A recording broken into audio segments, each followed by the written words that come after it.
presently in a relationship with another person that I've known for 25 years, who I've been in love with from the first day I laid eyes on her. And I believe that we are soulmates for one another. She has introduced me to Abraham, and it is through her I have come to a lot of parts of myself that I am embracing with openness and new eyes.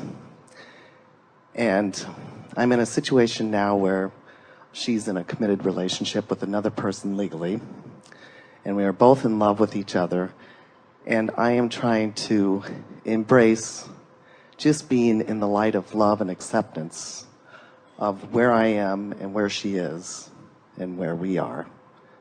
And I'm wondering if Abraham can help me in having faith and hope in just being present in this love. Well, that is our encouragement to you, but we are going to give it to you in a little bit more of an abrupt way by saying to you that the relationship, like astrology, is irrelevant. And the reason that we're giving it to you like that is because until you make the relationship between you and your inner being the predominant thing that is relevant, nothing else can really come into alignment for you. Okay. And so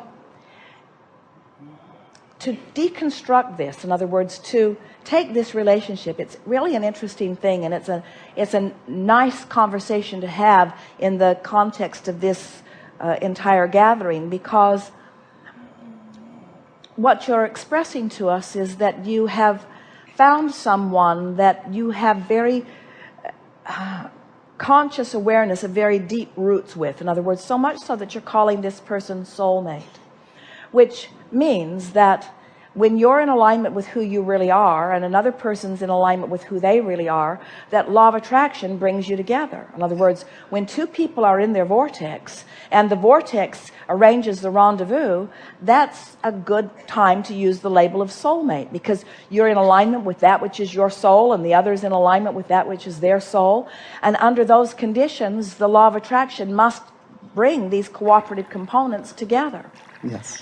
But then when you look at the reality of the world as it's manifested so far, and you acknowledge that there are other things that are already happening in terms of the relationship the other has with another person, now that attention to that detail cannot abide in the same vibration as that soulmate vibration. In other words, you just can't get there from there. Absolutely. We cannot pronounce to you that this soulmate connection that you have sometimes is the one for you to move to in terms of physical manifestation. We could not say to you that the bringing apart of that relationship and the bringing of the two of you together then is exactly the right thing to do. But we can say to you that as you stay in vibrational harmony with what's in your vortex, and through the clarity of your example, the other does too, that if you are vibrationally aligned with who you really are for a period of time, that the law of attraction will orchestrate circumstances and events to bring you together.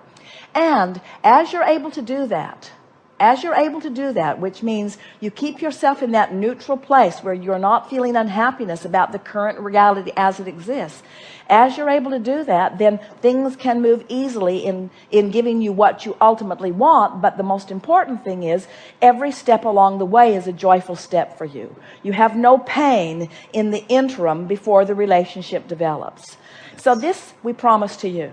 As you use this person as the example of what you're reaching for in your vortex, and hold yourself completely and purely in vibrational alignment with the love you feel for that person when you are in your vortex, and you are able to distract yourself when worrisome or troublesome or lonely or even angry thoughts come up, as things are not moving along as quickly as you'd like them to, as you're able to go general, and stay in the vortex, either this relationship will morph into what you're asking for that you have certainly put into your vortex, or another one equal or greater will come to you. It is not possible for you not to receive the fullness of what you want. But we want all of you to understand that the fullness of what you want sometimes is not in the manifestation that you have identified. The fullness of what you want has been inspired by the details that you have identified. In other words, if you can trust that all you want is alive and well and waiting for you, and that the entire universe is working to bring you into alignment with it, then your joy can start today, and you can find the fulfillment. We haven't said it yet in this gathering, but it's something that we like to say, and this is a perfect time to say it.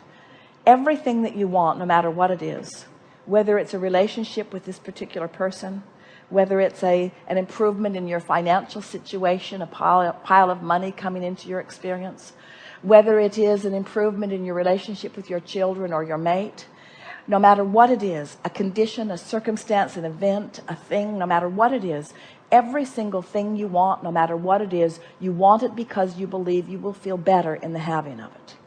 If you can take what we have been saying in these hours that we've been together to heart, and if you can soften your attention to things that don't feel good while you increase your attention to things that do feel good, so that you train your vibration upward into vibrational harmony with what you've already put into your vortex, there is nothing that you cannot accomplish. There is nothing that you cannot be or do or have.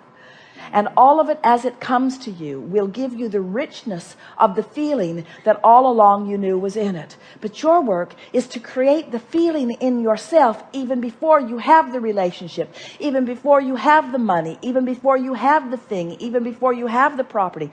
You have to find the feeling place.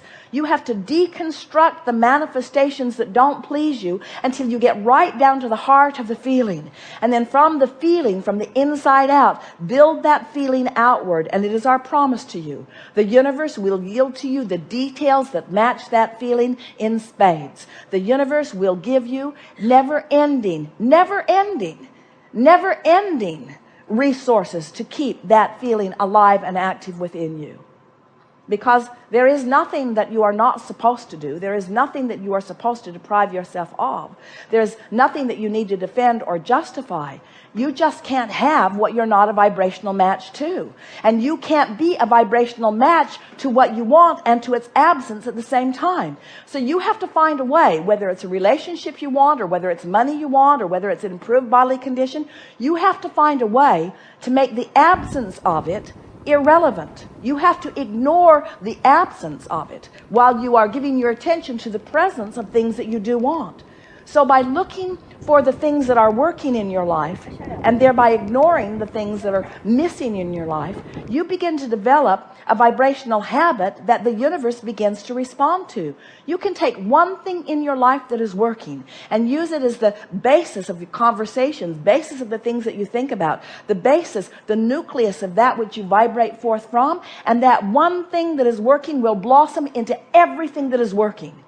Because everything is vibrational, and everything that is vibrational is emotional, and everything that is emotional is basic. So when you get to the basics of love, when you get to the basic of trust, when you get to the basis of well-being, when you get to the basis of love, when you get to the basis of source, what happens is all the details that you've been living and asking for then begin coming to that basis, you see. And people who are watching you will stand in amazement as they notice that your life is full on this front and this front and this front and this front. And when they ask you what your secret is, you will explain to them, I let nothing trouble me. I decided that I am supposed to feel good. And I looked for the handful of things that did feel good, and I talked about them incessantly.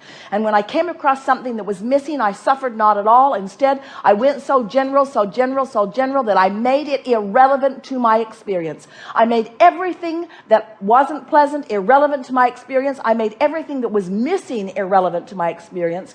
And I made one thing that was always reachable, always approachable to me. I made the one and only thing that I have control over. I made that one thing relevant.